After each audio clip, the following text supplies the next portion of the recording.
Hey guys, I hope you're doing great today. This is our chapter number 45 in which we are going to highlight the difference between a replica set, a daemon set, and a stateful set. Guys, I hope that you have heard their names and you might know their differences, but as a DevOps engineer, while we are studying about Kubernetes, we must know what is the difference between each of these sets. What is a replica set? What is a daemon set? And what is a stateful set? But before we get started, make sure that you have subscribed DevOps Molvi. So let's begin with the difference. What is the difference between a replica, daemon, and a stateful set? But first, we must know what is a stateless application. Stateless app. And what is a stateful app? And the difference is literally super easy. The stateless applications are those applications which do not retain their data. It means that they do not need any database or any persistent storage. Whereas while talking about the stateful applications, these applications actually have to maintain, have to keep, have to store their data, and therefore stateful applications need a persistent data storage. So the stateless applications, these applications do not retain any information. They do not store any data. Whereas in stateful applications, the data is stored somewhere, like in Kubernetes. If we talk about Kubernetes, we have etcd where the data is stored, and etcd cluster is used as the database cluster in Kubernetes. So for stateful applications, we need a persistent volume, persistent storage, and in stateless applications, we do not store the data, and that's why these are known as stateless applications. Where the data storage is required, those applications are known as stateful applications. And in the light of their difference, guys, stateless versus stateful, now we use replica set and daemon set. Okay, both sets are used for stateless applications, and stateful set, as the name says, it is used for stateful applications. So while we create a stateful set, we are going to see in our lab session that we will need a PVC, persistent volume claim, and a PV attached to the pod. Whereas we do not need any persistent volume claims or persistent volumes while we create a replica set and a daemon set. So that is actually one of the biggest difference between a replica and a daemon set and a stateful set.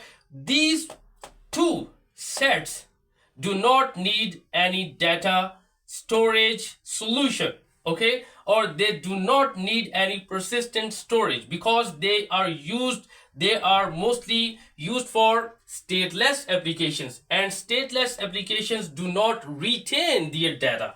So now we are talking about the stateful set. Stateful sets are for stateful applications. Now, as a DevOps engineer, you have to keep that in your mind, that if I am developing any application, whether it needs any data storage, if it needs data storage, then we have to create the stateful set.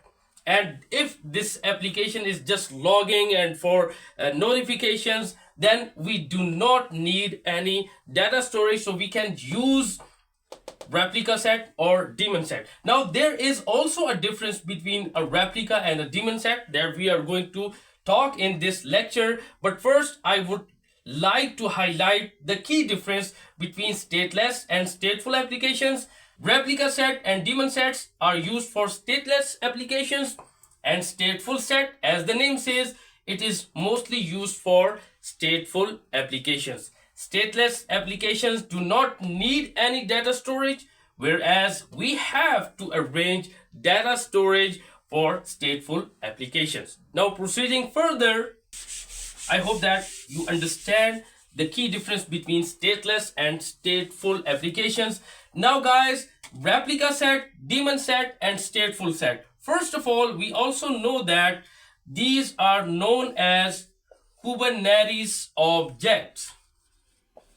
Okay, these are all known as Kubernetes objects. So someone talks about Kubernetes object, you must know that DaemonSet, ReplicaSet, StatefulSet are Kubernetes objects. They are also known as Kubernetes controllers.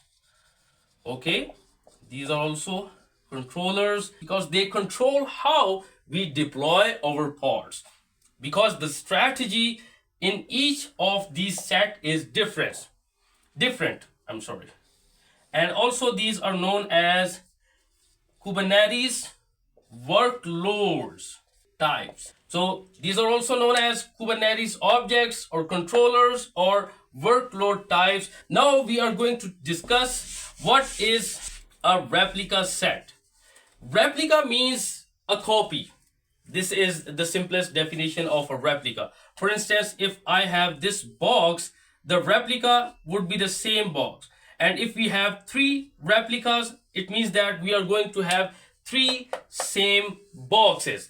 And in Kubernetes, a replica means that a same identical pod. This is the same pod, and this is also, for instance, this is Nginx, pod Nginx. And this is also pod Nginx. So guys, when we are using the replica set to deploy our applications, it means that the identical pods should run every time. This is actually a replica set. For instance, in my YAML, if I am using replicas as 3, so it means that there would be 3 identical pods that are always running to keep my applications up and running. So guys, we can also use replica sets directly in our Kubernetes YAML files, but the most recommended way is to use the deployment. Okay, when we use deployment to deploy replica sets, then we will have more features, we will have more control. So it is always recommended that we must use deployment for the replica sets. Now, if I want to show that how deployment works and how we can use the replicas, for instance, this is my deployment and I am using 3 replicas. This is deployment. We can also use replica set directly to deploy replicas, but the recommended approach is to use kind as deployment. I mean to say that when we use kind as deployment, then we will get more control, we will get more features, and we can roll out our updates using the deployment. And we can also use kind as replica set as well. But as far as experts' recommendation is concerned, we must use deployment as kind to deploy replica sets. Now this is a deployment, and if we have 3 replicas, it means that there would be 3 identical pods, Nginx,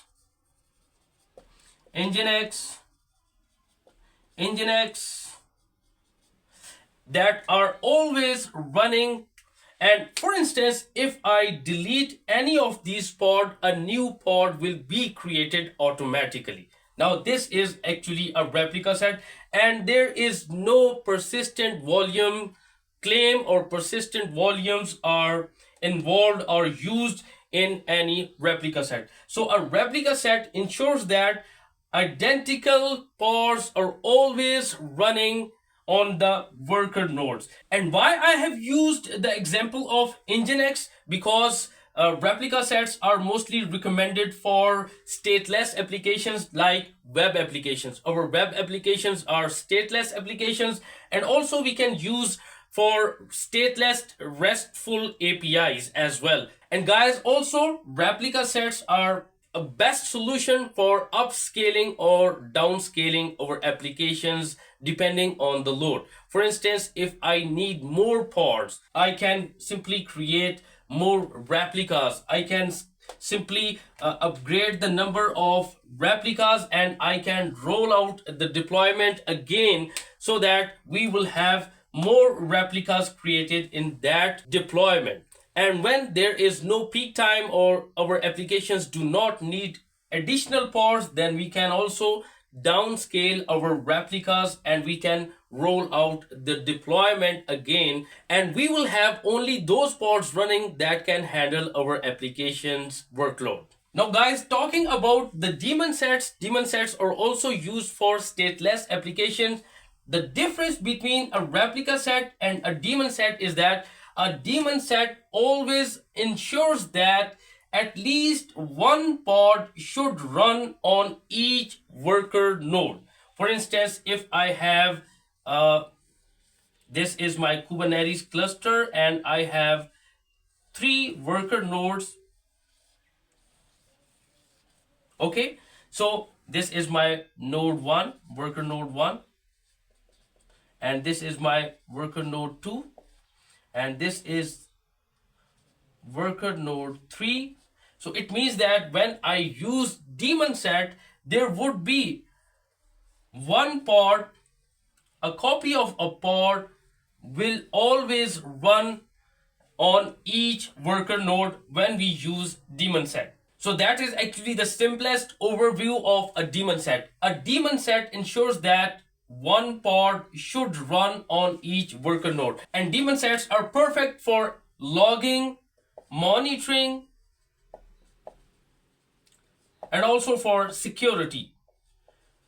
And if we have any applications that we want to have monitored or secured, or if we want to have their logs, then we can use daemon set. A daemon set will ensure that that pod, now this is actually pod, same pods will be always running on each worker node. So for logging, we can deploy a FluentD pod. It can be FluentD on each worker node.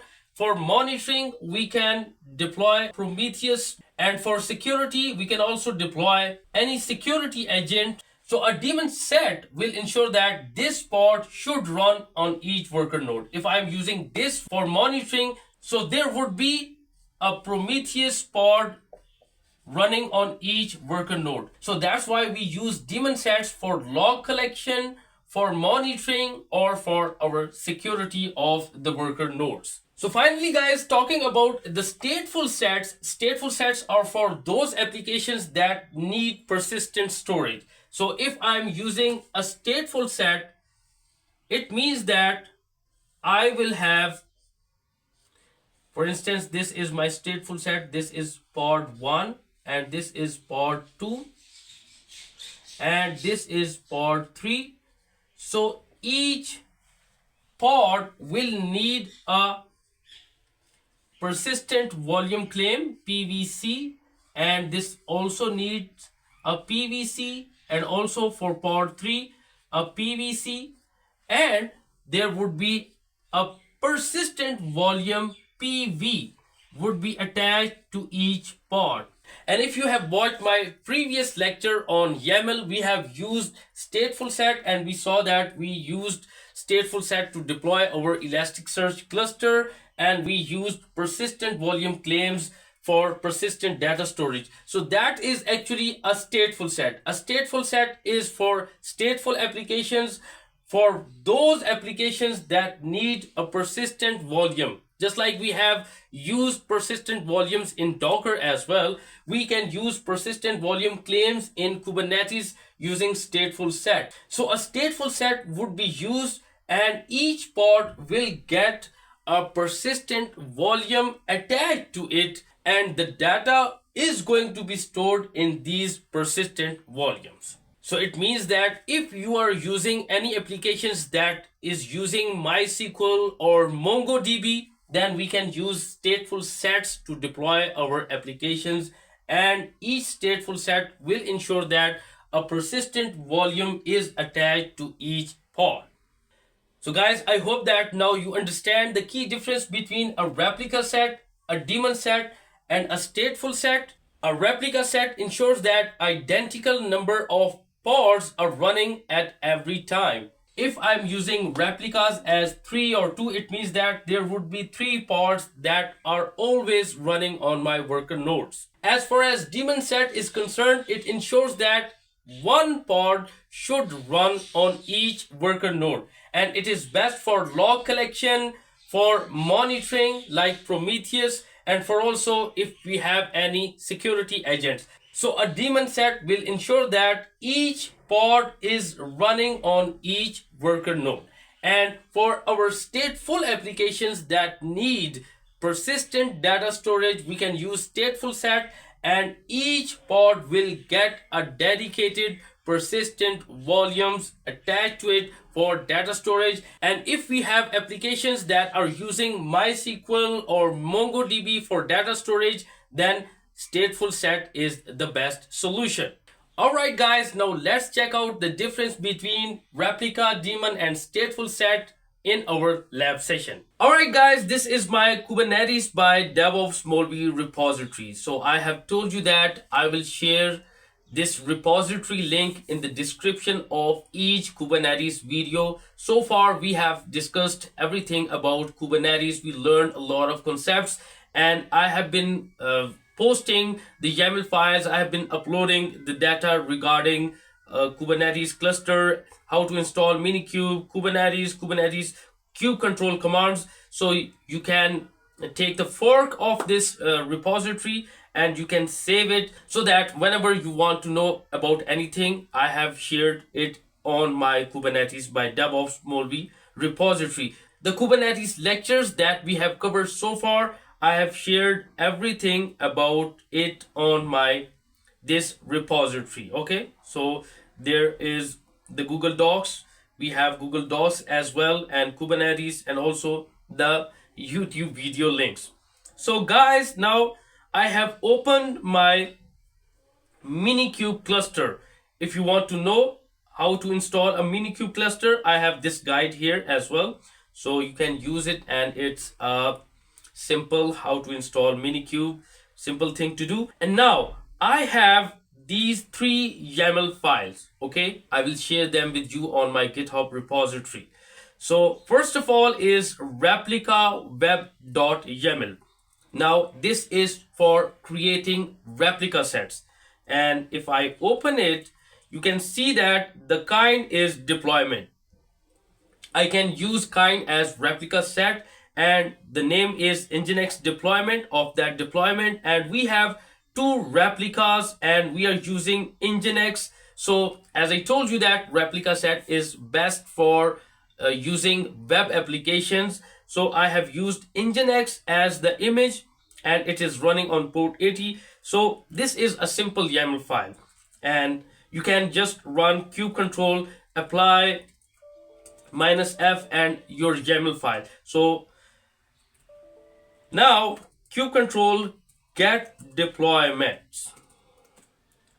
You can see that we have this Nginx deployment that is running with 2 identical pods. Now I should have 2 pods running within this deployment kube control. By the way, I can also run kube control get replica sets, and you can see that we have 2 as desired replicas, and we have 2 as current and ready.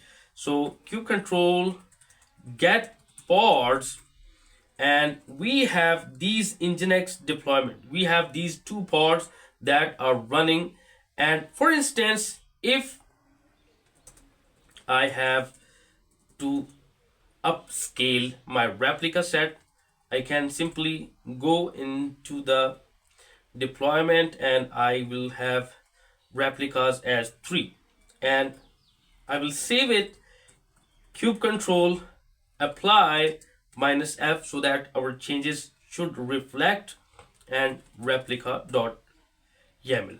So now we have configured, we have updated our replica, our deployment, by the way. And if I check kube control get deployments, now you can see we have 3 replicas. And kube control get replica sets, we have 3 as ready, and that was quick. So kube control get pods, now we should have 3 pods running, and now you can see. And if I want to downscale, similarly I will use replica, and I will have as replicas as 1. So I will have only 1 replica set in this deployment. Kube control apply -f replica.yaml, and now kube control get deployment. I can run deployment or deployments, both commands work. And now you can see we have only 1 deployment, and we should have only 1 replica or 1 pod. Kube control get replica sets, and similarly if I want to run kube control get pods, we have only 1 pod now. So that's how, guys, replica sets work. That's how we can roll out our changes in our YAML file, and this is pretty easy. Now, talking about the daemon sets, we have this as daemon.yaml file. Now there are no replicas because daemon set ensures that 1 pod should run on each worker node. And now I am using fluentd. Fluentd is used to collect the logs, and it is used to process the logs. So it ensures that daemon set will ensure that 1 pod of fluentd should run on each worker node. So for instance, if we have 12 worker nodes, so there would be 1 pod running on each worker node with fluentd, okay, so that we can get the logs from each worker node. So that is the YAML file, and now you can see the kind is DaemonSet, and this is the metadata and specifications. I am using fluentd latest image from Docker Hub, and here I am using the volume mounts, and I am using the mount path where our logs would be collected, okay. And this is the simple YAML file, and I can see the pods as well, and I can see the fluentd pod. Kube control get daemon sets. Now you can see we have 1 daemon set, and also kube control get pods. I can see this pod as running. So that's how we can use the daemon set, and it will ensure that 1 pod of fluentd should run on each worker node. So alright, guys, now finally talking about the StatefulSet. StatefulSet is used for stateful applications, and I have shared a complete YAML lecture in which we have already discussed StatefulSet in detail in this lecture, in which ES surveys, ES main cluster, okay. And we have this StatefulSet, and we deployed a replica, StatefulSet replica with 2 pods for our Elasticsearch cluster. So this is also on my GitHub repository. I would strongly recommend that you should run, you should practice, you should see how these YAML files work and how we are creating stateful sets. You can see we have volume claim templates, okay, and this is actually for stateful applications. We need the storage, we need persistent volumes, we need persistent volume claims, and I have given 5 gigabytes for each pod. This is the storage for each pod to store its data. That's why it is known as a stateful set. And here in this example, I have used stateful for MySQL database, and you can see I am using 3 replicas. I should have 3 pods, and I'm using this image. So this is the metadata for MySQL server, MySQL containers. And now kube control, okay, I will clear it. Kube control get StatefulSet. You can see we have three MySQL instance. We have three MySQL stateful sets, and similarly kubectl get pods, and I have three pods of MySQL that are running on my Kubernetes cluster. But if you want to learn more about StatefulSet, I would recommend that you must try out this Elasticsearch cluster on your Minikube cluster. You will have a better understanding, a deep understanding of stateful sets on Kubernetes cluster. So that's it guys for today's lecture. We uncovered the difference between replica, daemon and StatefulSet. I hope that you will rock, you will answer this question whenever asked in any of your interviews, and it is also one of the most important interview questions and answers relevant to Kubernetes. So we must know the difference. These are workloads, these are Kubernetes controllers, or we can say these are Kubernetes objects that are used to deploy applications. A replica set ensures that identical number of pods are always running on our worker nodes. A daemon set ensures that one pod should run on each worker node, and a stateful set ensures that each pod should get persistent volumes for their storage. Replica sets and daemon sets are used for stateless applications, whereas stateful sets are used for stateful applications. If you still have any questions, I would be happy to answer them for you. Make sure that you subscribe DevOps Molvi. I will watch you in the next lecture. Have a good one and bye.